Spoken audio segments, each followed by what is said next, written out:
I'm sure you didn't expect to have to talk to us ever again after your retirement. So I guess what are the emotions after what we just saw in there with the induction?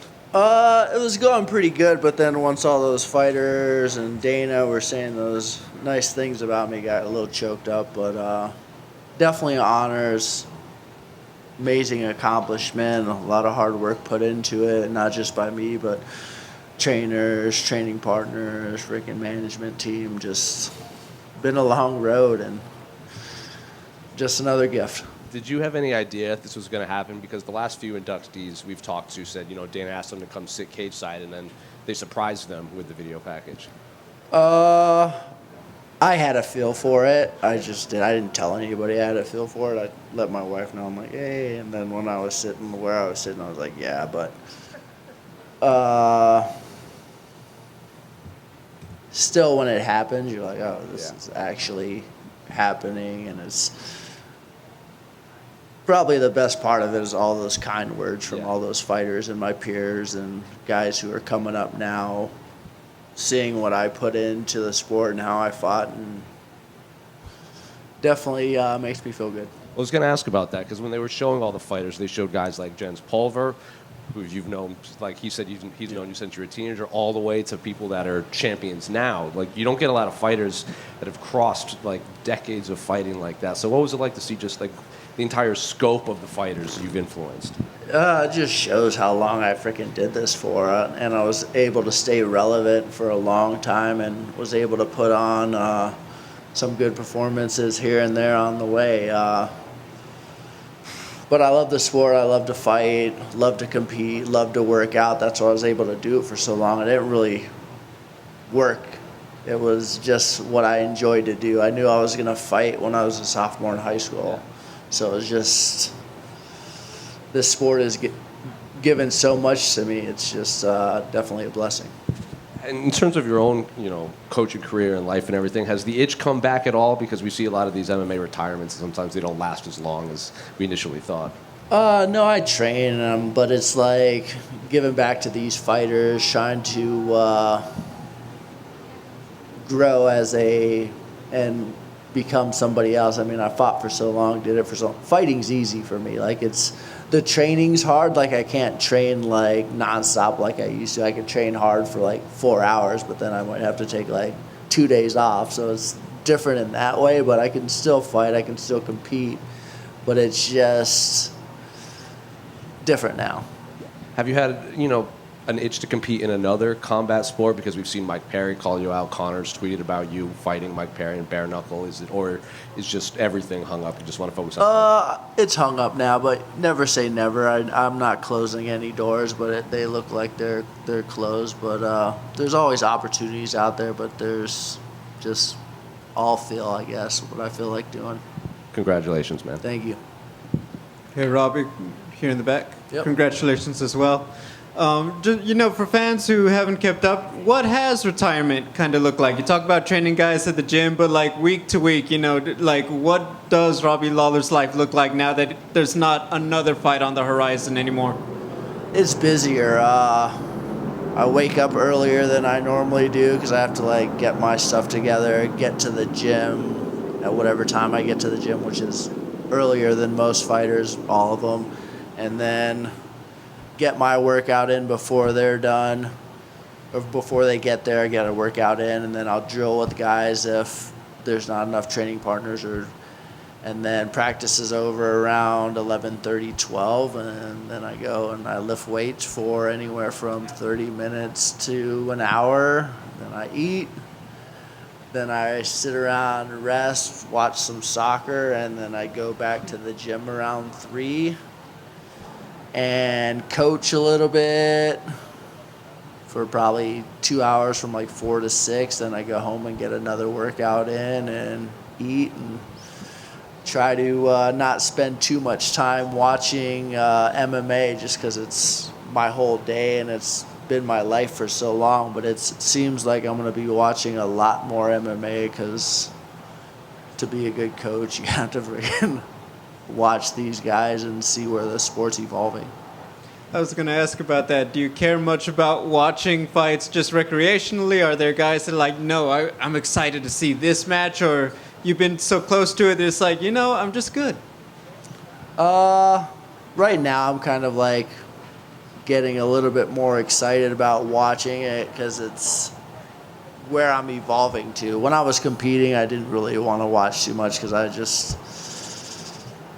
I lived it every day. And now I got to evolve, I got to learn techniques. I want to learn from coaches. I want to learn from fighters. I just want to get better in all aspects, kind of like this is just how I do things, and I'm trying to do stuff at a high level, and I guess I have to watch to get better.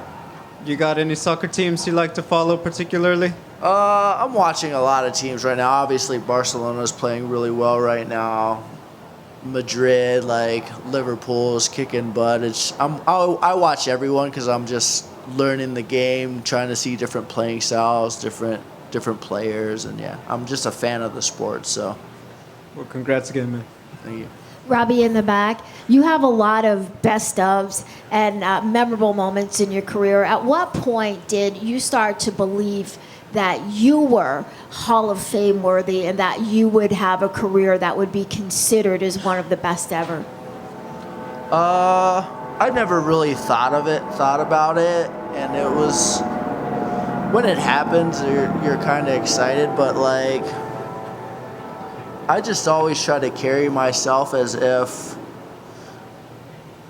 and believe that I was someone special and that I fought a certain way and people liked it, and at the same time I was never really waiting for validation from anyone else. Like, this is definitely an accomplishment, but you could be waiting your whole life to be validated by the outside world. Just as long as I was happy with who I created and who I am today, that was most important. But I think when you listen to all those fighters say all those wonderful things they said about me, it touches you, and you realize that it was bigger than just me. It was bigger than, I'm touching a lot of lives and creating something pretty amazing, and this sport's awesome. And I just think that's what sport's all about, trying to push people to be better than you and excite the fans, and that's about it. Hey, Robbie, with that being said, what do you feel like with all those voices, all those impressions, make this moment so fulfilling? I think, like, when you look at, like, accomplishments, at least for me, like, yeah, I fought a whole bunch, I did a lot of work, but you realize how many people behind the scenes, like, helped you, like, my wife, obviously, sticking with me and this sport and sports in general, if you do things at a high level, you have to focus on yourself, and I did a lot of focusing on myself, eating when I wanted to, like, not worrying about what my son and wife were doing, just kind of like, I need to eat, I need to do these things. So, like, definitely a lot of sacrifice, not just for me, but from my team and everyone around me and my family. So it's just, that's what I see, like, sacrifice from others. Congrats. Robbie, when you look back, starting with Monty Cox's Extreme Challenge and Super Brawl and UFC and then going to Elite XC and Strikeforce and back to UFC, I mean, not many fighters have had a journey like this. What do you think about this career that's taken you so long, over 20 years? It's crazy, just all the organization I was able to fight in. I mean, I got to fight in Pride. It was the first fight in the U.S. too, which is pretty cool. And I was always out there to try to put on a show and just, like, do what I love to do, which is fight and compete. And I'm like, hold on a second, they're going to pay me to freaking fight? Like, the stuff I'd always get in trouble at school when I do. So it's definitely a crazy career, ups and downs, and I always just tried to stay level-headed and, like, so that there wasn't too many highs, weren't too many lows, and just kind of, like, that's why I was able to do this for so long.